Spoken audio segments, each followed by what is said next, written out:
الحمد لله نحمده ونستعينه ونستغفره نعوذ بالله من شرور انفسنا ومن سيئات اعمالنا من يهده الله فلا مضل له ومن يضلل فلا هادي له واشهد ان لا اله الا الله وحده لا شريك له واشهد ان محمدا عبده ورسوله صلى الله على نبينا محمد واله وصحبه اجمعين.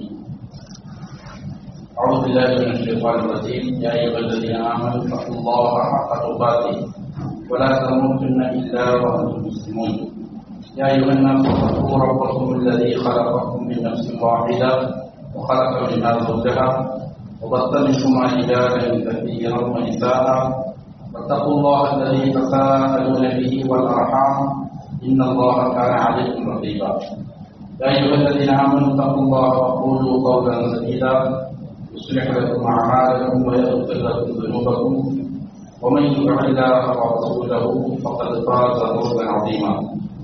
أما بعد فإن أصدق الحديث كتاب الله وخير الهدي هدي محمد صلى الله عليه وسلم شر الأمور محدثاتها وكل محدثة بدعة وكل بدعة ضلالة وكل ضلالة في النار.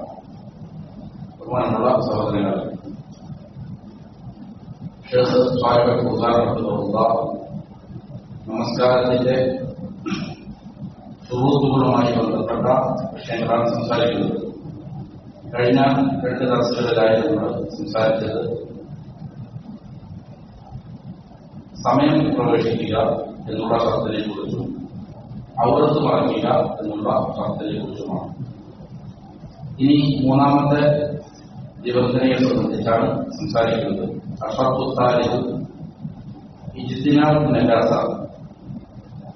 നജസ്സുകളെ വെടിയുക എന്നുള്ളതാണ്.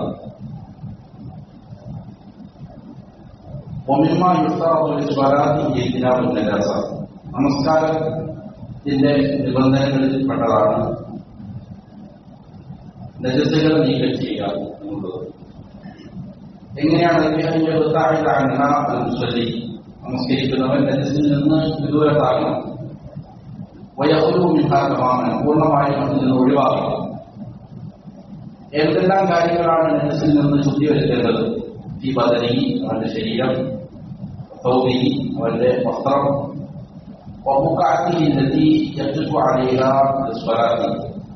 നമസ്കാരത്തിന് വേണ്ടി അവൻ നിൽക്കുന്ന സ്ഥലം.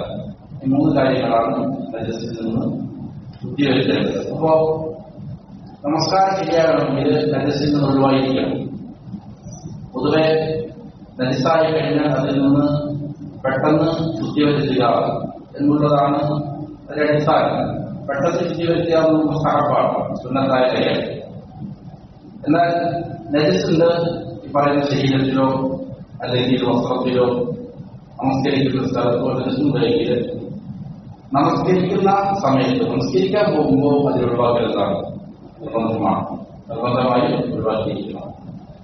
അതല്ലാത്ത സമയങ്ങളിൽ നജസ് ആയി കഴിഞ്ഞാൽ പെട്ടെന്ന് തന്നെ ഒഴിവാക്കുക എന്നുള്ളതാണ് ഉത്തമമായ കാര്യം. ഇവിടെ നജസിൽ എന്തിൽ നിന്നെല്ലാമാണ് നീക്കം ചെയ്യേണ്ടത് എന്നാണ് മുസ്ലിം പറഞ്ഞത്.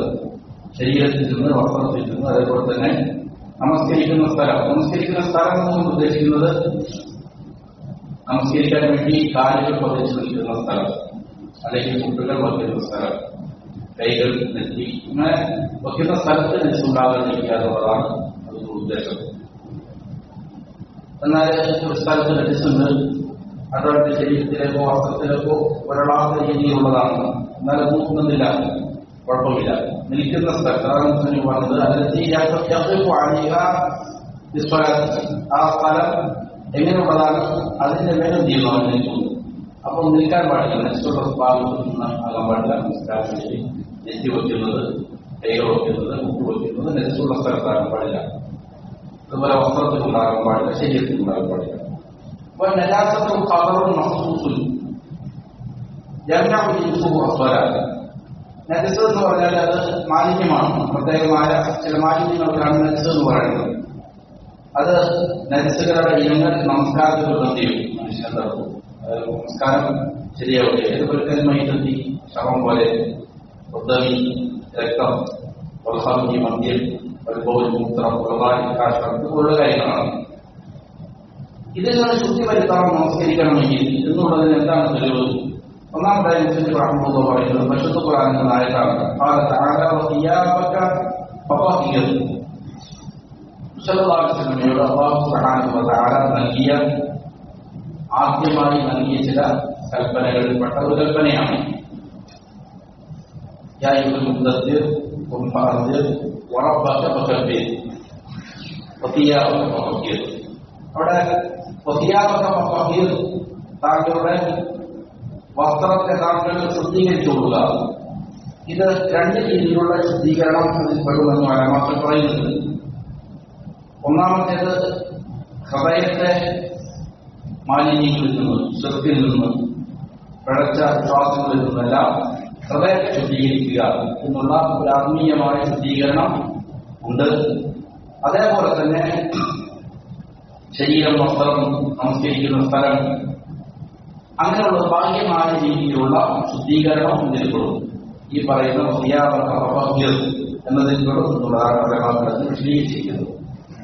അപ്പോ ഇവിടെ വസ്ത്രം ശുദ്ധീകരിക്കണം എന്ന് എന്തിയാണ് അല്ലാഹു സുബ്ഹാനഹു വ തആല പറയുന്നത്. ഖാല ഇബ്നു സീരീൻ റഹിമഹുല്ലാഹ് ഇസ്തിൽഹാബിൽ മാഇ, വളരെ വെള്ളം കൊണ്ടത് എന്ത് ചെയ്യണം? കഴുകണം. ശുദ്ധിയാകാൻ വേണ്ടിയിട്ട് വസ്ത്രം കഴുകണം പറഞ്ഞു. ഫഖാല സല്ലല്ലാഹു അലൈഹി വസല്ലം മറ്റൊരു തെളിവിതാണ്. സല്ലല്ലാഹു അലൈഹി വസല്ലം പറഞ്ഞു ഇസ്തൻസിഹു മിനൽ ബൗൽ ഫഇന്ന ആമത അദാബിൽ ഖബരി. ഇവിടെ അതിൽ വന്ന് വസ്ത്രം ശുദ്ധീകരിക്കണം എന്നുള്ളതിനുള്ള തെളിവാണ് ആയത്തിൽ കൊണ്ടുവന്നത്. എങ്കിൽ ഈ ശരീരവും എന്ത് ചെയ്യേണ്ടതുണ്ട്? നജസിൽ നിന്ന് ശുദ്ധി വരുത്തേണ്ടതുണ്ട് എന്നുള്ളതിനുള്ള തെളിവാണ് രണ്ടാമത് പറയുന്നത്. ഇസ്തൻസിഹു മിനൽ ബൗൽ ഫഇന്ന ആമത അദാബിൽ ഖബരി.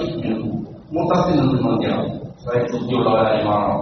നല്ല രീതിയിൽ ശുദ്ധി വരുത്തണം. മൂത്രം ഒഴിച്ചു കഴിഞ്ഞാൽ കഴുകി ശുദ്ധിയാക്കേണ്ടതുണ്ട്. ഖബറിൽ ശിക്ഷിക്കപ്പെടാനുള്ള ഒരു പ്രധാനപ്പെട്ട കാരണം ഏതാണ്? മൂത്രം ശരിയായ രീതിയിൽ ശുദ്ധീകരിക്കാതിരിക്കുക എന്നുള്ളതാണ്. ഹദീസിൽ ആവശ്യത്തിന് വേറെ ചെയ്തിട്ടുണ്ട്, സ്ഥിരപ്പെട്ടുകൊണ്ടിരിക്കുക. അപ്പോ ശരീരവും നജസിൽ നിന്ന് ശുദ്ധിയായിരിക്കണം എന്നെന്ത് ചെയ്യുന്നുണ്ട്? ഈ ഹദീസ് പഠിപ്പിക്കുന്നുണ്ട്. അതേപോലെ തന്നെ അമറ സല്ലല്ലാഹു അലൈഹി വസല്ലമ അൽ മർഅത അൻ തഗ്സില തൗബഹ ഇദാ അസാബഹു ദമുൽ ഹൈദ് വതുസല്ലി. സല്ലല്ലാഹു അലൈഹി വസല്ലമ ഹൈദ് രക്തം ആയ വസ്ത്രം എന്ത് ചെയ്യണം എന്ന് സല്ലല്ലാഹു അലൈഹി വസല്ലം ചോദിക്കപ്പെട്ടു. സ്ത്രീ അപ്പോൾ സല്ലല്ലാഹു അലൈഹി വസല്ലം പറഞ്ഞു കൊടുത്തത് പ്രകാരമാണ്. അവരുടെ വസ്ത്രം എന്ത് ചെയ്യണം? കഴുകണം.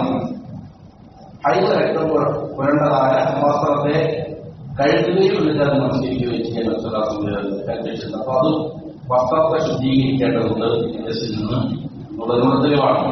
അതേപോലെ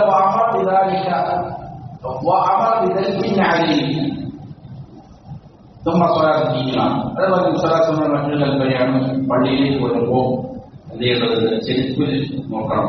ചെരുപ്പിന്റെ താഴ്ഭാഗം നോക്കി അതിൽ മാലിന്യങ്ങളുണ്ട് എങ്കിൽ അതെന്ത് ചെയ്യണം? മണ്ണിൽ പുരസണം. എന്നിട്ട് ശുദ്ധി വരുത്തിയതിനു ശേഷമേ അത് നമസ്കരിക്കാവൂ എന്നുള്ള കൽപ്പനയുണ്ട്. അപ്പൊ അതും എന്താണ്? ശരീരത്തിൽ ധരിച്ചിരിക്കുന്ന വസ്ത്രം. അപ്പോ ശരീരത്തിൽ ധരിക്കുന്ന വസ്ത്രം കൊണ്ട് ഉദ്ദേശിക്കുന്നത് അവിടുത്തെ മറയ്ക്കാൻ ഉപയോഗിക്കുന്ന അവിടുത്തെ തലപ്പാവ്, വസ്ത്രങ്ങൾ, കാലിൽ ധരിക്കുന്ന സോക്സ്, ഇതുപോലെല്ലാം ചെയ്യും. ചെരുപ്പ്, ഇതെല്ലാം വരുമ്പോഴും. അതേപോലെ അതേപോലെ മുസ്തലാസിനെ കൽപ്പിച്ചിട്ടുണ്ട്. മസ്ജിദിലെ എന്തെയ്തപ്പോൾ നജസായപ്പോൾ ഒരു ആറാമി മുത്തപ്പടിച്ചപ്പോൾ അതിലേക്ക് വെള്ളം ചൊരിയാൻ വേണ്ടിയിട്ട് മുസ്തലാസിനെ കൽപ്പിച്ചിട്ടുണ്ട്. അപ്പൊ നമസ്കരിക്കുന്ന സ്ഥലം എന്തായിരിക്കണം? ശുദ്ധമായിരിക്കണം എന്ന് ഈ ഹദീസ് പഠിപ്പിക്കുന്നുണ്ട്. അപ്പൊ ഈ തെളിവുകളെല്ലാം പറയുന്നത് ഒന്ന് വസ്ത്രം ശുദ്ധീകരിക്കേണ്ടതുണ്ട്, ശരീരം ശുദ്ധീകരിക്കേണ്ടതുണ്ട്, അതേപോലെ തന്നെ നമസ്കരിക്കുന്ന സ്ഥലവും നജസിൽ നിന്ന് ശുദ്ധീകരിക്കണം എന്നുള്ളതിനുള്ള തെളിവുകളാണ് മുസ്ലിം ഹഫിളഹുല്ലാഹ് ഇവിടെ കൊണ്ടുവന്നിരിക്കുന്നത്. പരിശുദ്ധ ഖുർആനിലെ ആയത്തും അതേപോലെ തന്നെ വ്യത്യസ്ത ഹദീസുകളിലൂടെ. അതിനുശേഷം മുസ്ലിം റഹ്മത്തുള്ളാഹി പറയുന്നു അതില്ല.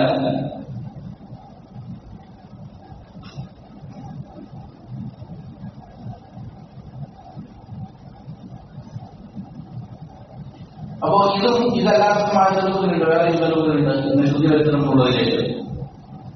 എന്തിനാ ആചരിക്കുന്ന? പിന്നെ നിജാസത്തുകൾ എന്ത് ചെയ്യേണ്ടതുണ്ട്? വെടിയേണ്ടതുണ്ട് എന്നുള്ളതിലേക്കുള്ള കളയും തെളിവുകളുണ്ട്. ഖുർആനിലും ഹദീസിലെല്ലാം ഉണ്ട്. ഇബ്രാഹിം അലൈഹി ഇസ്ലാമിനോട് അല്ലാഹു സുബ്ഹാനഹു വ തആല പറയുന്നുണ്ടല്ലോ, റബ്ബിർ ബൈതിയ ലിത്വാഇഫീന വൽആകിഫീന വറുക്കഅ സുജൂദ്. പരിശുദ്ധ കഅബ അല്ലാഹുവിന്റെ ഭവനത്തെ നമസ്കാരക്കാർക്ക് വേണ്ടി, തവാഫ് ചെയ്യുന്നവർക്ക് വേണ്ടി, സുജൂദുകളിലും റുകൂഉകളിലും കഴിയുന്നവർക്ക് വേണ്ടി ശുദ്ധിയാക്കാൻ അല്ലാഹുവിന്റെ കൽപ്പനയുണ്ട്. അപ്പോ അതുകൊണ്ടാണ് ശുദ്ധി വരുത്തണം എന്നുള്ളതിലേക്കുള്ള തെളിവാണ് നമസ്കരിക്കുന്ന സ്ഥലങ്ങൾ. പിന്നെ വ്യത്യസ്തങ്ങളായ തെളിവുകളുണ്ട്. പല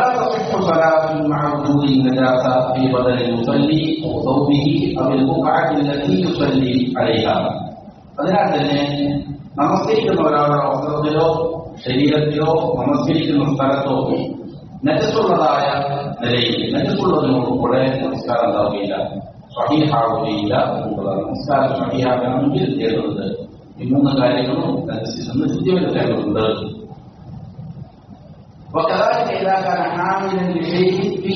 അതേപോലെ തന്നെയാണ് ഒരാൾ എന്ത് ചെയ്യാണ്, ഒരു വസ്തു ചുമക്കുന്നുണ്ട്, ആ വസ്തുവിൽ എന്തുണ്ട്, നജസുണ്ട്, എന്നാൽ എന്തല്ല അത് മുഖേനയും നമസ്കാരം സ്വഹീഹാവുകയില്ല എന്നുള്ളതാണ്. അപ്പോ സ്വന്തം ധരിച്ചിരിക്കുന്ന വസ്ത്രമാണെങ്കിലും വല്ലെങ്കിലും ഒരാളൊരു കാര്യം ചുമന്നിരിക്കുന്നു, വഹിക്കുന്നില്ല, വഹിക്കുന്ന വസ്തുവിനുണ്ട് നജസുണ്ട്. കുട്ടിയെ ചുമക്കുന്നുണ്ട്, കുട്ടിയുടെ ശരീരത്തിൽ നജസാണ്, ജ്ഞാനികളാണ്, അതിൽപ്പെട്ടതാണ്. ഇനി മുസ്ലിം റഹ്മത്തുള്ളാഹി ഇതിന്റെ പ്രധാനപ്പെട്ട മസലയിലേക്ക് വരികയാണ്. വമൻ റഅ അലൈഹി നജാസതൻ ബഅദ സ്വലാത്ത്, ഒരാൾ നമസ്കാരം കഴിഞ്ഞപ്പോ അവൻ അവന്റെ മേൽ നജസിനെ കാണുകയാണ്. ഈ പറഞ്ഞ ശരീരത്തിലോ അല്ലെങ്കിൽ വസ്ത്രത്തിലോ നമസ്കരിക്കുന്ന സ്ഥലത്ത് നമസ്കാരം കഴിഞ്ഞതിന് ശേഷമാണ് അവനത് കാണുന്നത്. അവൻ അറിയില്ല എപ്പോഴാണ് ഇത് നജസ് ശരീരത്തിലായത് എന്നുള്ളത് അവർക്ക് അറിയില്ല. എന്നാൽ അവന്റെ നമസ്കാരത്താണ് സ്വഹീഹാണ് എന്നുള്ളതാണ്. പക്ഷേ നമസ്കാരത്തിന് ശേഷമായിരിക്കും ഇത് അവന്റെ മേത്ത് ഈ നജസ് വന്നിരിക്കുന്നത്. അപ്പോ എപ്പോഴാണ് നജസ് വന്നത് എന്ന് അവർക്ക് ഉറപ്പില്ല. അടിസ്ഥാനം ഒരാൾക്കും ശരീരത്തിൽ നിന്നും ഉണ്ടാവുകയില്ല, നജസ് ഉണ്ടാവുകയില്ല എന്നുള്ളതാണ് അടിസ്ഥാനം. അപ്പോ അങ്ങനെയുള്ള ഒന്നിലേക്ക് നജസ് എപ്പോ ഒന്നും സാധാരണ നമസ്കരിക്കുമ്പോൾ നജസ് ഉണ്ടാവുകയില്ല. അപ്പൊ അത് എപ്പോഴാണ് വന്നതെന്നുള്ള ഉറപ്പില്ല. സാധാരണ ഉണ്ടാകാതിരിക്കുക എന്നുള്ളതാണ് അടിസ്ഥാനം. അതുകൊണ്ട് തന്നെ നമസ്കാരത്തിന് ശേഷമാണ് ഒരാൾ നജസ് കാണുന്നത് എങ്കിൽ ആ നമസ്കാരം സ്വഹീഹാണ് എന്നുള്ളതാണ് അത്. ഇനി അതേപോലെ തന്നെ മറ്റു മസലത്തിൽ പറയാണ്, ഒരാൾക്ക് നമസ്കാരത്തിന് മുന്നേ നജസുള്ള കാര്യം അറിയാം. ഇത് ആദ്യം പറഞ്ഞ മസല നമസ്കാരം കഴിഞ്ഞതിന് ശേഷമാണ് നജസിനെ കുറിച്ച് അവൻ അറിയുന്നത്. എന്നാൽ നമസ്കാരത്തിന് മുമ്പേ അവൻ അറിയാമായിരുന്നു നജസിന്. അവനൊരു കുട്ടിയെ എടുത്തിരുന്നു, ആ കുട്ടിയെ തീർത്തിട്ടുണ്ട്, ശരീരത്തിൽ മുഖം പൊടിച്ചിരുന്നു. അങ്ങനെ എല്ലാവർക്കും നസിയായി വിധിയിലാണ്. പക്ഷെ അവനെ നീക്കം ചെയ്യാൻ ചെയ്തു, മറന്നുപോയി. അങ്ങനെ അവൻ നമസ്കരിച്ചു. നമസ്കാരത്തിന് കഴിഞ്ഞതിന് ശേഷം പിന്നീട് അവൻ അറിഞ്ഞു എന്താണ് ശരീരത്തിൽ നജസുണ്ടായിരുന്നല്ലോ അവനറിഞ്ഞു. അങ്ങനെയാണെങ്കിൽ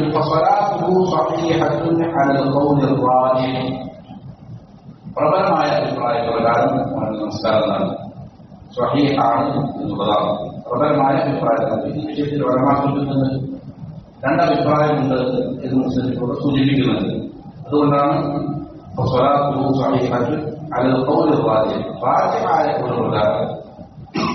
പ്രബലമായ അഭിപ്രായപ്രകാരം അവന്റെ നമസ്കാരം അതാണ് സ്വഹീഹാണ് എന്ന് പറയാൻ കാരണം അതാണ്. കാരണം മറന്നുകൊണ്ടാണ് ഉദ്ദേശിക്കുന്നത്. ഒരു കാര്യം, നിഷിദ്ധമായ ഒരു കാര്യം ഒരാൾ ചെയ്തു മറവി മൂലം ചെയ്തു കഴിഞ്ഞാൽ അത് മുഖേനാവുക, കുറ്റക്കാരനാവില്ല. അപ്പോ എഹ്റാമിൽ പ്രവേശിച്ച ഒരാൾ, അപ്പോ അവന് അദ്ദേഹം പറ്റില്ല, സുഗന്ധം ഉപയോഗിക്കാൻ പാടില്ല. പക്ഷെ മറന്നവരായ എന്ത് ചെയ്തു, സുഗന്ധം ഉപയോഗിച്ചു. അതെന്തില്ല, നമ്മുടെ കുറ്റക്കാരനാവില്ല. ഒരാൾ നോമ്പെടുത്തിരിക്കുന്നു, നോമ്പെടുക്കുമ്പോ ഭക്ഷണം കഴിക്കൽ, വെള്ളം കുടിക്കൽ എന്താണ് നിഷിദ്ധമാണ്. അപ്പോ നിഷിദ്ധമാക്കപ്പെട്ട ഒരു കാര്യം മറന്നവരായ നിലയിൽ, എന്തും മറന്നവരായ നിലയിൽ ഒരാൾ കാര്യം ചെയ്തു കഴിഞ്ഞാൽ എന്താവില്ല, അത് മുഖേന കുഴപ്പമില്ലാതാണ്. നിഷിദ്ധമാക്കപ്പെട്ട കാര്യങ്ങളിലാണ്, കൽപ്പിച്ച കാര്യങ്ങളുടെ കാര്യത്തിലല്ല, ചെയ്യാനുള്ള കാര്യത്തിലല്ല. നിഷിദ്ധമാക്കപ്പെട്ടിരിക്കുന്ന, ഉപേക്ഷിക്കാൻ പറഞ്ഞിരിക്കുന്ന കാര്യങ്ങൾ എന്ത് ചെയ്തു മറന്നവനായ നിലയിൽ ഒരാൾ പ്രവർത്തിച്ചു കഴിഞ്ഞാൽ എന്താണ് അത് കൊണ്ട് അതിനൊരു അർത്ഥമില്ല എന്നുള്ളതാണ്, കുഴപ്പമുണ്ടാവില്ല എന്നുള്ളതാണ്. അപ്പൊ ഇങ്ങനെ ചെയ്തു, ഇത് ഉപേക്ഷിക്കേണ്ട കാര്യമായി പക്ഷേ മറന്നമായ നിലയിൽ ചെയ്തു. നമസ്കരിച്ചാൽ സ്വഹിഹായ ശരിയായ അഭിപ്രായപ്രകാരം, പ്രബലമായ അഭിപ്രായപ്രകാരം എന്താണ് നമസ്കാരം സ്വഹീഹാണ്. എന്നാലും ഉലമാക്കൾ സൂക്ഷ്മതയ്ക്ക് നല്ലത് എന്താണ് നമസ്കാരം മടക്കി നിർവഹിക്കലാണ് എന്നുള്ളതാണ് ഒരുപക്ഷെ ഉലമാക്കളുടെ അഭിപ്രായം. ഇത് പ്രബലമായ അഭിപ്രായം നമസ്കാരം സ്വഹീഹാണ് എന്ന് പറയുന്ന ഉലമാക്കൾ തന്നെ സൂക്ഷ്മതയ്ക്ക് വേണ്ടി നല്ലത്. കാരണം ഉലമാക്കൾ പറയുന്നത് നമസ്കാരം സ്വഹീഹല്ല, മടക്കണം എന്നുള്ളതാണ് അവരുടെ അഭിപ്രായം. അപ്പൊ അതിനെ പരിഗണിച്ചുകൊണ്ട് ഇത് നമസ്കാരത്തിൽ കുഴപ്പമൊന്നുമില്ല എന്ന് പറയുന്നവർക്ക് സൂക്ഷ്മതയ്ക്ക് നല്ലത് എന്താണ് ഒന്നുകൂടി നമസ്കരിക്കലാണ് എന്ന് ഇതിൽ പ്രാർത്ഥിക്കുന്നു. അപ്പോ നമസ്കാരം കഴിഞ്ഞതിന് ശേഷം അറിഞ്ഞാണ് ഇതിനോട് പറഞ്ഞത് എത്തുന്നില്ല, കുഴപ്പമൊന്നുമില്ല. കാരണം നമുക്ക് എപ്പോഴാണ് ശരീരത്തിൽ നെസ് വന്നത് എന്ന് അറിയില്ല. ചിലപ്പോ നമസ്കാരത്തിന് ശേഷമായിരിക്കാനുള്ള സാധ്യതയില്ല. രണ്ടാമത് പറഞ്ഞത് നമസ്കാരത്തിന് അറിയാമായിരുന്നു ശേഷം തിരിച്ചറിഞ്ഞതാണ്. അവിടെയും പ്രബലമായ അഭിപ്രായം ഇല്ല, കുഴപ്പമില്ല. എന്നാൽ നമസ്കാരത്തിന് ഇടയിലാണ് എന്ത് ചെയ്യുന്നത് അറിയുന്നതിനുള്ള കാര്യം.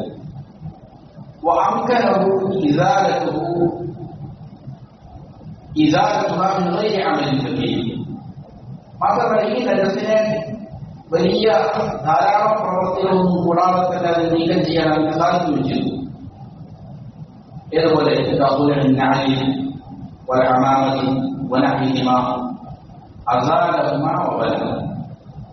ഏതുപോലെ ചെരുപ്പിലാണ് നജസുള്ളതായിട്ട് അവർ പറയുന്നത്. പെട്ടെന്ന് കൂടി വയ്ക്കാൻ സാധിക്കും, ഒരുപാട് അദ്ദേഹത്തെ മണിതിരിക്കേണ്ടതില്ല. അല്ലെങ്കിൽ അവർ കലപ്പാവയാണ്, കലപ്പാവ് വെള്ളം മാറ്റി വയ്ക്കാൻ സാധിക്കും. അല്ലെങ്കിൽ മേലെ ധരിച്ചിരിക്കുന്ന ഏതെങ്കിലും എന്താണ് വസ്ത്രങ്ങളാണ്, തലയിലോ മറ്റൊക്കെ ഇരിക്കുന്ന വസ്ത്രങ്ങൾ. അപ്പൊ അത് പെട്ടെന്ന് ചെയ്യാൻ സാധിക്കും, എടുത്ത് മാറ്റി വയ്ക്കാൻ സാധിക്കും. അങ്ങനെയുള്ളതാണെങ്കിൽ അതിനെ പ്രകാരം നീക്കം ചെയ്യുക, എന്നിട്ട് നമസ്കാരം ചെയ്യുക, തുടരുക. തുടരാവുന്ന സമുദായം നമസ്കരിച്ചപ്പോ ചെരുപ്പ് കൂടി വെച്ച ചരിത്രം നേരത്തെ സൂചിപ്പിച്ചിട്ടുണ്ട്. അപ്പൊ അതിന് ഉടനെ തന്നെ എന്ത് ചെയ്തു, മാറ്റിവെച്ച് തുടർന്ന് നമസ്കരിച്ചു. അതാണ് ചെയ്തത്, പുതുതായിട്ട് നമസ്കരിച്ചിട്ടില്ല. വൈലം മക്കളും വിചാരത്തിയ പക്വത. പക്ഷെ ഇനി അവർക്ക് അതിനകത്ത് നീക്കാൻ സാധിക്കുകയില്ല നമസ്കാരത്തിൽ. അങ്ങനെയാണെങ്കിൽ എന്ത് ചെയ്യുന്നുണ്ട്, അവൻ അവന്റെ നമസ്കാരം മാത്രമല്ല, ഒരാൾ കുട്ടിയെ എടുത്തുകൊണ്ടാണ് നമസ്കരിച്ചുകൊണ്ടിരുന്നത്. അപ്പോൾ കുട്ടി എന്ത് ചെയ്തു, ശരീരത്തിലേക്ക് മൂത്രമൊഴിച്ചു. അത് പിന്നീട് നീക്കം ചെയ്യാൻ സാധിക്കുകയില്ല, ശരീരം കഴിക്കേണ്ടതുണ്ട്. അങ്ങനെയാണെങ്കിൽ എന്ത് ചെയ്തു, നമസ്കാരം പാത്രമായിട്ടുള്ളതാണ്. ഇനി ഒരാ പ്രശസ്ത മക്ബറ. ഇനി മറ്റൊരു മക്കളെയാണ് മുസ്ലിം റഹ്മത്തുള്ളാഹി പറയുന്നത്, മക്ബറയിൽ നമസ്കരിക്കുക എന്നുള്ളത് സ്വഹീഹാവുകയില്ല. ഗൈറ സ്വലാത്തി ജനാസ, ജനാസ നമസ്കാരം ഒഴികെ. യഖൂലു സ്വല്ലല്ലാഹു അലൈഹി വസല്ലം എന്നാണ് അതിനുള്ള തെളിവ്. സ്വല്ലല്ലാഹു അലൈഹി വസല്ലം പറഞ്ഞു, അൽ-അർദു കുല്ലുഹാ മസ്ജിദുൻ ഇല്ല അൽ-മഖ്ബറ വൽ ഹമ്മാം. ഭൂമി മുഴുവനും നമസ്കരിക്കാനുള്ള സ്ഥലമാണ്, മസ്ജിദാണ്. എവിടെയും ഭൂമി നമസ്കരിക്കാം. ഇല്ല അൽ-മഖ്ബറ വൽ ഹമ്മാം, മഖ്ബറയിലും ഹമ്മാമിലും ഒഴികെ, കുളിപ്പുരയിലും മഖ്ബറയിലും ഒഴികെ എന്ന് നബി സ്വല്ലല്ലാഹു അലൈഹി വസല്ലം പറഞ്ഞു. ഇതാണ് ഇത് തെളിവ്. മറ്റൊരു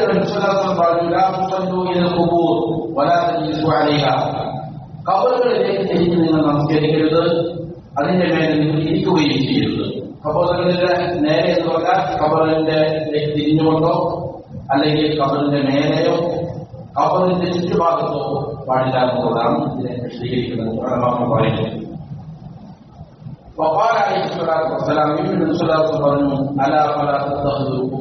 പറഞ്ഞു, നിങ്ങൾ ഖബറുകളെ ആരാധനാ കേന്ദ്രങ്ങളാക്കരുത് എന്നത് നിങ്ങൾ മനസ്സിലാക്കണം എന്ന് പറഞ്ഞിട്ടുണ്ട്. അപ്പോ ഖബറുകളുടെ അടുത്തില്ല, ഇബാദത്തുകളില്ല. അവിടെ നമസ്കാരങ്ങളോ ഖുർആൻ പാരായണം ചെയ്യലോ വിഗ്രഹാർത്ഥ നടത്തലോ ഒന്നുമില്ല. ഖബറുകളെ ചുറ്റും നടത്തുന്ന പരിപാടികളല്ല. അവരെല്ലാം വീടുകളിലാകാം, മസ്ജിദുകളിലാകാം. മസ്ജിദുകളിലേക്കാണ് ചെയ്യാൻ നമസ്കാരം. വീടുകളിൽ വെച്ചിട്ടുള്ളതായ നമസ്കാരം നിർവഹിക്കാം. ഖബറുകളെ പോലെ നിങ്ങളുടെ വീടുകളാക്കരുതെന്ന് ചെയ്തിട്ടുണ്ട് വിശ്വാസം പറയുന്നത്. കാരണം ഖബറുകളിൽ നിന്നില്ല, ഇബാദത്തുകളില്ല. അതേപോലെ ആകരുത് നിങ്ങളുടെ വീടുകളിൽ എന്ത് വേണം, പാദത്തിൽ വേണം. നമസ്കാരവും ഖുർആൻ പാരായണവും അധികാരവും ഒക്കെ വീട്ടിൽ വേണം. ഖബറുകളിൽ അത് പാടില്ല എന്നുള്ളതാണ്. എന്നിട്ട് മുസ്ലിം പറയാണ് وليس العلة في النهي عن الصلاة في المقابر أو عندها خشية النجاسة. അപ്പോൾ ഇവിടെ ഖബറിന്റെ അടുത്ത് നമസ്കരിക്കാൻ പാടില്ല എന്ന് പറഞ്ഞാൽ അതിനുള്ള കാരണം അത് നജസുണ്ട് എന്നുള്ള കാരണത്താലല്ല. പിന്നെന്താണ്? وإنما هي خشية تعظيمها واتخاذها بهتانا. അതിനെ ബഹുമാനിക്കൂ എന്നതിനെ ഭയപ്പെട്ടിട്ടാണ്. അത് പിന്നീട് വലിയ ബഹുമാനത്തിലേക്ക് കടക്കുകയും അതിനെ പിന്നീട് ഒരു വസനായിട്ട് ആരാധനാ വസ്തുവായിട്ട് അതിനെ രൂപപ്പെടുത്താനുമെല്ലാം സാധ്യതയുണ്ട് എന്നുള്ളതിനാലാണ് അത് പാടില്ല എന്ന് ചോദിക്കപ്പെട്ടിരിക്കുന്നത്. അപ്പോ കബറടക്കപ്പെട്ടിരിക്കുന്ന ആളുകളുടെ ഇബാദത്ത് ചെയ്യുന്നതിനെ കുറിച്ചുള്ള വഴി അടക്കലാണ് ഇതിന്റെ ഉദ്ദേശം. നമസ്കരിക്കാൻ പാടില്ല എന്നുള്ളതിന്റെ ഉദ്ദേശം. ചെറുക്കിലേക്കുള്ളതായ വഴികൾ അടക്കുക എന്നുള്ളതാണ് ഉദ്ദേശം. നമസ്കരിക്കുന്ന അഭാവം തന്നെയായിരിക്കും. പക്ഷേ സ്വാഭാവികമായിട്ട് എന്ത് ചെയ്യും? പിന്നീട് കബറുകളെ ആരാധിക്കുന്നതിലേക്കും കബറാടപ്പെട്ടിരിക്കുന്ന ആളുകൾക്ക് വിഭാഗം ചെയ്യുന്നതിലേക്ക് എല്ലാം ചെയ്യാൻ സാധ്യതയുണ്ട്, എത്താൻ സാധ്യതയുണ്ട് എന്നുള്ളതിനാലാണ്. എന്നാൽ പുസ്തകത്തിന് ജനാസ നമസ്കാരങ്ങളിൽ നിന്നും ചെയ്തിട്ടുണ്ട്, കുഴിച്ചു നിർത്തപ്പെട്ടിട്ടുണ്ട്. മക്കബറയിൽ ജനാസ നമസ്കരിക്കുന്നതിനെതിരെ കുഴപ്പമില്ല, അനുകൂലീയമാണ്. لفعل النبي صلى الله عليه وسلم وذلك يخصص النية. അത് പ്രവർത്തിച്ചിട്ടുണ്ട്. ഈ പ്രവർത്തി എന്ത് ചെയ്യുന്നുണ്ട്? ജനാസ നമസ്കാരം പൊതുവെ പറഞ്ഞിരിക്കുന്ന നിരോധനത്തെ എന്ത് ചെയ്യുന്നുണ്ട്? സ്പെസിഫിക് ആയിട്ട് പ്രത്യേകമായിട്ട് അനുവദിക്കുന്നുണ്ട് എന്നത് അറിയിക്കുന്നുണ്ട്. ജനാസ നമസ്കാരം ഒന്നിലധികം പ്രാവശ്യം മക്കബറയിൽ കൂടി കബറിന്റെ മേലത്തിൽ കബറിനോ അരികിൽ ചെയ്തിട്ടുണ്ട്, നമസ്കരിച്ചിട്ടുണ്ട്. ജനാസ നമസ്കരിക്കാൻ സാധിക്കാതെ മറവാടപ്പെട്ടതായ ജനാസയുടെ മേൽ സല്ലല്ലാഹു അലൈഹി വസല്ലം അങ്ങനെ ചെയ്തിട്ടുണ്ട്, നമസ്കരിച്ചിട്ടുണ്ട്. അപ്പോ ജനാസ നമസ്കരിക്കുന്നതിനെന്തില്ല, വിലക്കില്ല എന്നുള്ളതാണ്.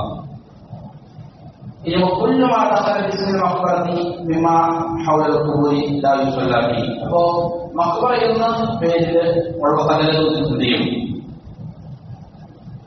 ഈ പറയുന്ന ഖബറിന്റെ മേലെ ഖബറിന്റെ അടുത്ത് നമസ്കരിക്കാൻ പാടില്ല എന്നുള്ളതിൽ പ്രവേശിക്കും.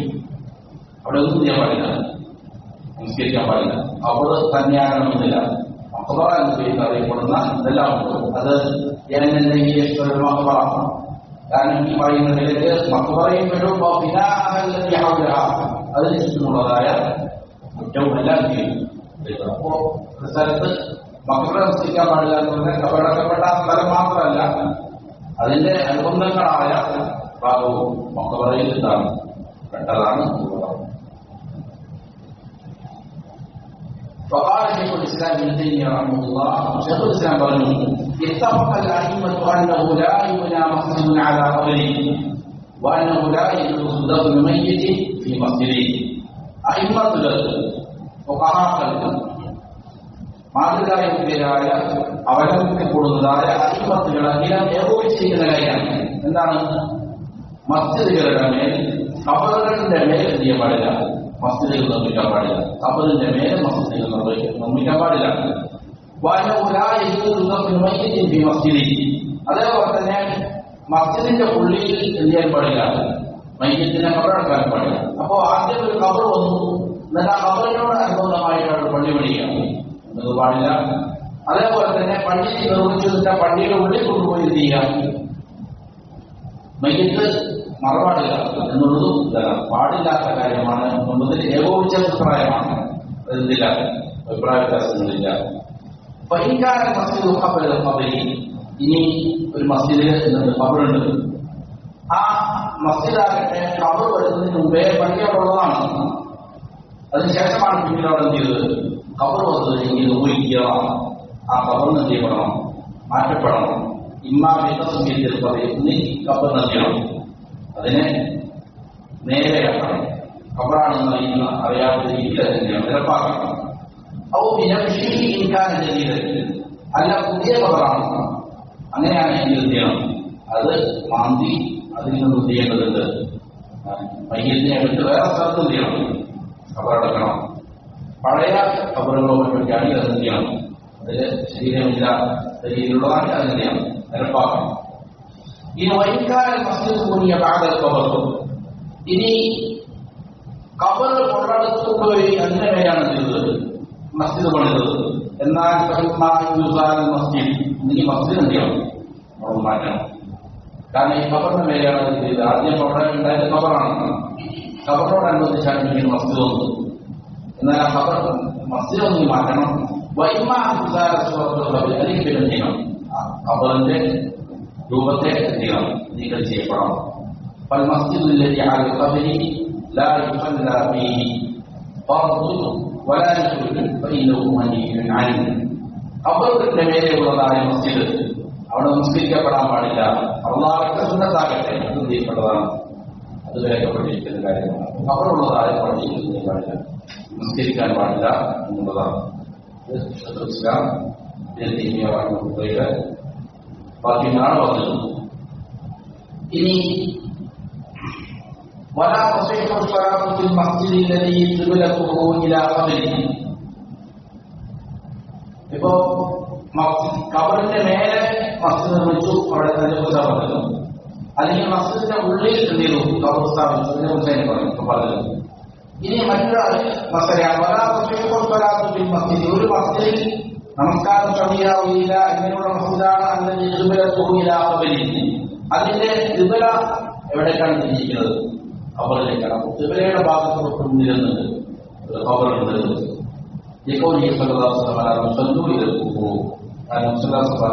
ഖബറിലേക്ക് എത്തിയ പാടില്ല, തിരിഞ്ഞ് നമസ്കരിക്കാൻ പാടില്ല. എന്നുവെച്ചാൽ അള്ളാഹു പറയുന്നത് ആ ഖബർസ്ഥാനിന്റെയും മസ്ജിദിന്റെയും ഇടയിൽ മസ്ജിദിന്റെ വ്യക്തി കൂടാതെ വേറെ വ്യക്തി കൊണ്ടെത്തിയിട്ടുണ്ട്. മറിച്ചിട്ടുണ്ട്. മസ്ജിദിന്റെ വ്യക്തി കൂടാതെ വേറെ വ്യക്തി എന്തിരുന്നത് ഖബറിന്റെയും മസ്ജിദിന്റെയും ഇടയിൽ ഒരു മറയായിക്കൊണ്ടെങ്കിൽ എന്തില്ല കുഴപ്പമില്ല. വളരെ അതെല്ലാം ഇതാണ്.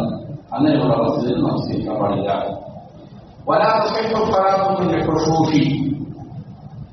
ഇതാണ് ഖബറുമായി ബന്ധപ്പെട്ട വിഷയം. ഖബറിലെത്തിയ പാടില്ല, നമസ്കരിക്കാൻ പാടില്ല. ഇതിനെ ശക്തമായിട്ട് ചെയ്തിട്ട് നിരോധനമുണ്ട്. ഇതിനുള്ള കാരണം നേരത്തെ സൂചിപ്പിച്ചതുപോലെ ഇതാണ്. പിന്നീട് ശക്തിയിലേക്ക് ചിലപ്പോൾ ആളുകൾ എന്ത് ചെയ്യും? ഖബർ സുജൂദ് ചെയ്യുന്നതാണ് തെറ്റിക്കപ്പെടും. ഇവൻ അല്ലാഹുവാണ് സുജൂദ് ചെയ്യുന്നതെങ്കിൽ എന്ത് ചെയ്യുന്നത്?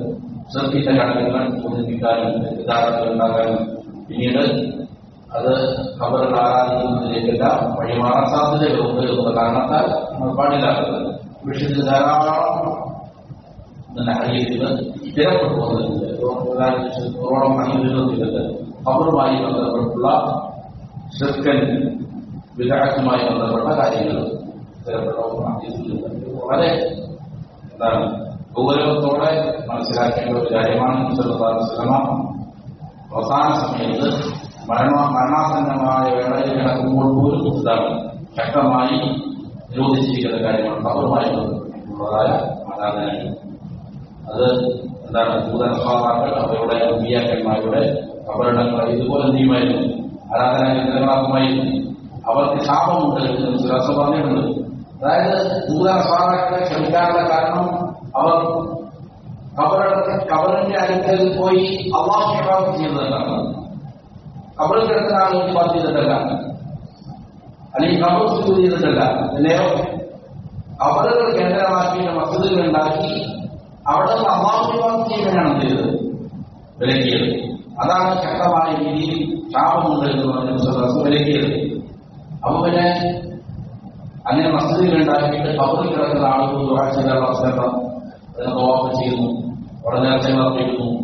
അത് കഠിനമായ ശുദ്ധിയിലേക്ക് എന്തിയാണ് മാറുകയാണ്. ഇത് വളരെ ഗുരുതരമായിരിക്കുന്ന കാര്യമാണ്. പക്ഷേ ദൗർഭാഗ്യം എന്ന് പറയട്ടെ നമ്മുടെ നാടുകളിൽ ഓരോ മൂലകളിലും ഇതിട്ട് താമസിക്കുന്ന അതായത് സ്ഥലങ്ങളിൽ ഈ പറയുന്ന വസനകൾ എന്റെ ഖബറിനെ വസനാക്കരുതേ എന്താ പറയുന്നത്? ഈ വസനകൾ എന്താണ്? ഈ ബിംബങ്ങൾ അത് എമ്പാടും ധാരാളമായിട്ട് കാണുന്നുണ്ട്. മുൻകഴിഞ്ഞിരിക്കുന്ന ഒലവാക്കൾ ഇതിൽ ശക്തമായിട്ട് താല്പര്യം ചെയ്തിട്ടുണ്ട്. ഇതുപോലുള്ള രീതികൾ കടന്നു വന്നു. അപ്പൊ ഖബറിന്റെ അടുത്തുള്ള നമസ്കാരം എന്താണ്? പാടില്ലാത്ത കാര്യമാണ്. ഈ ഖുശൂഷുകളിൽ നമസ്കരിക്കാൻ പാടില്ല. ഖുശൂഷ് എന്ന് പറഞ്ഞാൽ എന്താണ്? وهي المراحيض المعدة لقضاء الحاجة. മലമൂത്ര വിസർജനത്തിന് വേണ്ടിയിട്ട് കെട്ടിയുണ്ടാക്കപ്പെട്ടിരിക്കുന്ന ടോയ്ലറ്റുകൾ അതാണ്. അവിടെ എന്ത് ചെയ്യാൻ പറ്റില്ല, നിസ്കരിക്കാൻ പറ്റില്ല. ويمنع من الصلاة في داخل الحفر لكونه معدا للنجاسة. അപ്പോ അങ്ങനെയുള്ള ടോയ്ലറ്റുകളുടെ ഉള്ളിൽ നമസ്കരിക്കുന്ന പാടില്ലാത്ത കാര്യമാണ്. അത് തടയപ്പെട്ടിട്ടുണ്ട്. കാരണം അത് നജാസത്തിന് വേണ്ടിയിട്ട് ഇതാണ് തയ്യാർ ചെയ്യപ്പെട്ടിരിക്കുന്നതായ കാര്യമാണ്. എന്നുള്ളത് പാടില്ല. മാത്രമല്ല വലിയ ഇങ്ങനെ മലമൂത്ര വിസർജനത്തിന് വേണ്ടിയിട്ട് പ്രവേശിച്ചു കഴിഞ്ഞാൽ പിന്നെ അള്ളാഹു സ്മരിക്കാൻ പാടില്ല എന്നുള്ളത് ചെയ്തിട്ടുണ്ട് വിലക്കപ്പെട്ട കാര്യമാണ്. പിന്നെ സ്വാഭാവികമായിട്ടും ദിക്ർ പറയുന്നതിനേക്കാൾ ഗുരുതരമാണത് നമസ്കരിക്കുക എന്നുള്ളത്. വലിയ മാത്രമല്ല അങ്ങനെയുള്ള സ്ഥലങ്ങളിൽ ഇതുണ്ടാകും. വിഷാദിന്റെ ശിഫാന്മാരുടെ സാന്നിധ്യവും ഉണ്ടാകും എന്നുള്ളതാണ്. അതേപോലെ തന്നെയാണ് കുളിപ്പുരകൾ, കുളിക്കാൻ വേണ്ടിയിട്ട് കെട്ടിയുണ്ടാക്കിയിരിക്കുന്നതായ കുളിപ്പുരകൾ. ഇത് പഴയകാലത്ത് അറബ് നാടുകളിലെല്ലാം വളരെ പ്രസിദ്ധമായ കാര്യങ്ങളാണ് ഹമ്മാം എന്നുള്ളത്, കുളിപ്പുരകൾ. അപ്പോ അത് പൊതുവായ കുളിപ്പുരകൾ ഉണ്ടാകും കുളിക്കാൻ വേണ്ടിയിട്ടുള്ളത്. അതാണ് ഞാൻ ഉദ്ദേശിക്കുന്നത്. കുളിപ്പുരകൾക്ക് പാടില്ല.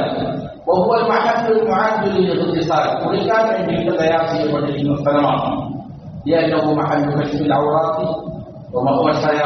അത് നേരത്തെ സൂചിപ്പിച്ചതുപോലെ ഔറത്ത് കൊലപ്പെടുത്തപ്പെടുന്നതായ സ്ഥലമാണ്, ശൈത്താന്മാരുടെ സങ്കേതമാണ്.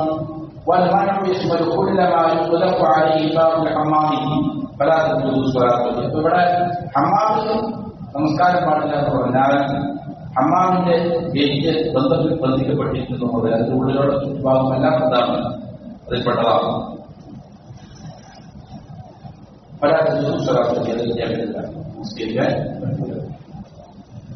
അതുപോലെ നമസ്കരിക്കാൻ പറ്റാത്ത മറ്റൊരു ഭാഗമാണ്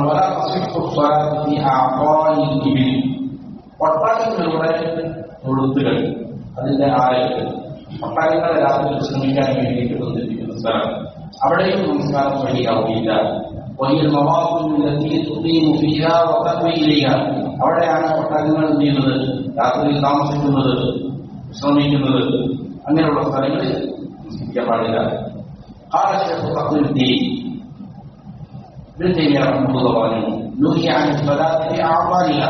ഒട്ടകങ്ങളുടെ ആലകളിൽ നമസ്കാരം തടയപ്പെട്ടിരിക്കുന്നു. അതിന്റെ കാരണം എന്താണ്? ശൈത്താന്മാരുടെ അഭയകേന്ദ്രമാണ് ഉള്ളതാണ്. ഹമ്മാമിൽ പാടില്ല, കുളിപ്പുരയിൽ പാടില്ല എന്ന് പറഞ്ഞതുപോലെ തന്നെ യഹവും അപകർഷയാവുന്നത് അത് ശൈത്താന്മാരുടെ അഭയകേന്ദ്രമാണ്. അതുപോലെ അപ്പോ മ്ലേച്ഛമായ ഈ പറയുന്ന ആത്മാക്കളുള്ളതായ സ്ഥലങ്ങൾ, അവിടെ നമസ്കാരം ഉപേക്ഷിക്കുക എന്നുള്ളതാണ് ഏറ്റവും ഭാഗമായ. അവിടെ നമസ്കാരം പാടില്ല. ഇവിടെ ഒട്ടകത്തിന്റെ ആളുകൾ മാത്രമാണത് കൊടുത്തിരിക്കുന്നത്. എന്നാൽ ആടുകളെ സ്ഥലത്തോ മറ്റുള്ള വളർത്തുമൃഗങ്ങൾ ഭക്ഷണം കഴിക്കാൻ, മാംസം കഴിക്കാൻ തുടങ്ങിയമായ മറ്റു മൃഗങ്ങളുടെ ആലകളിൽ നമസ്കരിക്കുക എന്നുള്ളത് ഒരു കുഴപ്പമില്ല. ഒട്ടകങ്ങൾ മാത്രമാണ് ചെയ്തിരിക്കുന്നത്, അതിൽ പെടുത്തിയിരിക്കുന്നത്. അതേപോലെ തന്നെ ചിത്രങ്ങളുള്ളതായ സ്ഥലങ്ങളിലുള്ള നമസ്കാരം കറാഹത്താക്കപ്പെടും. ജീവനുള്ള വസ്തുക്കളുടെ ചിത്രങ്ങൾ, ജീവനുള്ളത് മാത്രമല്ല അല്ലാത്ത ധാരാളം എന്താണ് ചിത്രങ്ങളുള്ള നമ്മളെ വസ്ത്രത്തിന്റെ കാര്യം പറഞ്ഞപ്പോൾ സൂചിപ്പിച്ചിരുന്നു. വസ്ത്രം ഉണ്ടായിരിക്കണം, ചിത്രങ്ങളില്ലാത്ത, കൊത്തുപണികളില്ലാത്ത വസ്ത്രങ്ങളാണ് നമസ്കരിക്കാൻ വേണ്ടി ഉപയോഗിക്കേണ്ടത്. വരകളുള്ള വസ്ത്രത്തിന്റെ അത് മാറ്റി കൊടുത്തത് നമ്മൾ അതിനനുസരിച്ച് പറഞ്ഞിട്ടുണ്ട്. അപ്പോ മസാലയിൽ ചിത്രങ്ങളുള്ളത് നമസ്കരിക്കുക എന്നുള്ളതാണ് കറാഹത്താക്കപ്പെട്ട കാര്യം. കറാഹത്താണ്.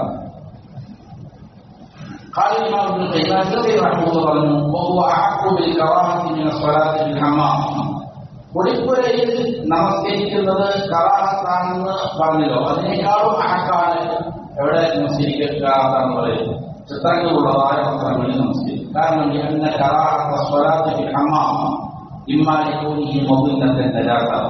ഹമ്മാമില് കുളിപ്പുരയിൽ നമസ്കരിക്കുന്നത് കറാഹത്താണെന്ന് പറയാനുള്ളതായ കാരണം അത് അവിടെ നജസ്സുകൾ ഉണ്ടാകാനുള്ള സാധ്യതയുണ്ട് എന്നുള്ളതിനാണ്. എന്നാൽ അനിലോഹിമായി ഈ ബൈക്കപ്പാൻ അല്ലെങ്കിൽ അത് ഷെയ്ത്താൻമാരുടെ അഭയകേന്ദ്രമാണ് എന്നുള്ളതിനാലാണ്. അപ്പോൾ സ്വയം ശരിയുമാണ്. എന്നാൽ അമ്മ മഹസുവ ചിത്രങ്ങളുള്ളതായ സ്ഥലം, ജീവികളുടെ ചിത്രമാണ് ഉദ്ദേശിക്കുന്നത്. അപ്പൊ ശ്രദ്ധി എന്താണ് ശ്രദ്ധി കാണുന്നവരാണ് ധാരാളം ഈ സാധ്യതയുണ്ട്.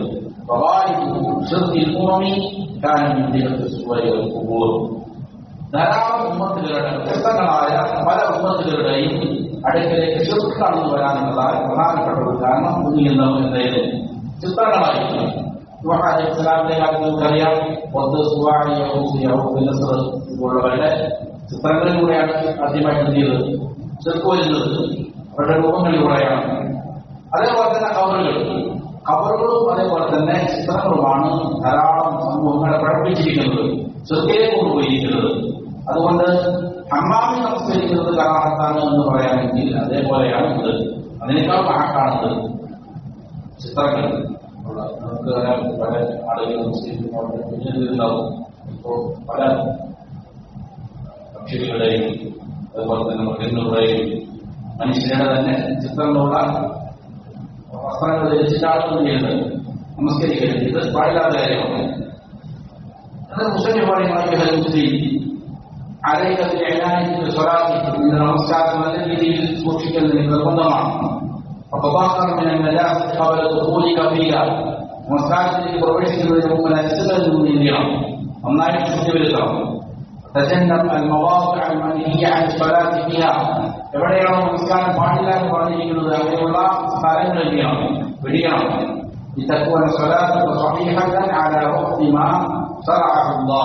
അല്ലാഹു സുബ്ഹാനഹു വ തആല നിയമമാക്കിയത് പ്രകാരമായിരിക്കാൻ നമസ്കാരം ചെയ്യണം. അല്ലാഹു തആല എങ്ങനെയാണോ നിയമമാക്കിയത് അതേപോലെ ആയിരിക്കാൻ വേണ്ടിയിട്ട്.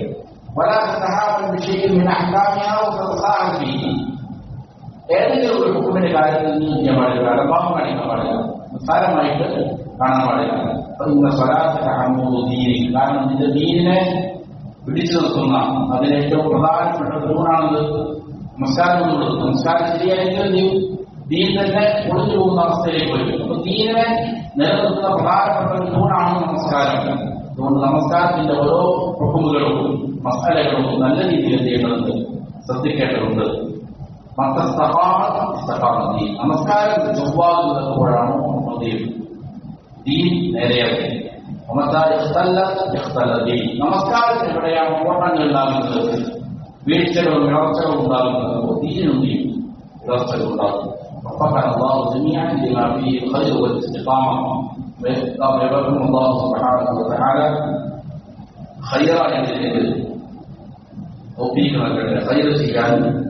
സത്യത്തിൽ അടിയുറച്ചെടുക്കാനും ഇതാണ് മൂന്നാമത്തെ നിബന്ധന. നജസ്സുകളിൽ നിന്ന് ചെയ്യുക, ബുദ്ധി വരുത്തുക എന്നുള്ളതാണ്. ഇനി ശേഷമുള്ളത് ഖിബലയിലേക്ക് അഭിമുഖമാവുക എന്നുള്ളതായ മനസ്സിലാക്കി അമൽ ചെയ്യാൻ മരിക്കുവാനുള്ള വൃത്തിയായി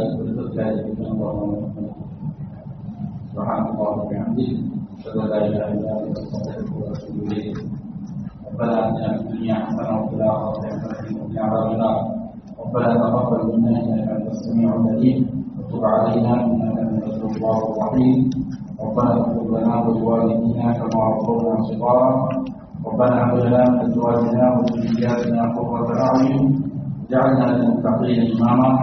اللهم إنا نسألك الجنة وما قرب إليها من قول وعمل، نعوذ بك من النار وما قرب إليها من قول وعمل. اللهم إنا نسألك الهدى والتقى والعفاف والغنى. اللهم آت نفوسنا تقواها وزكها أنت خير من زكاها أنت وليها ومولاها.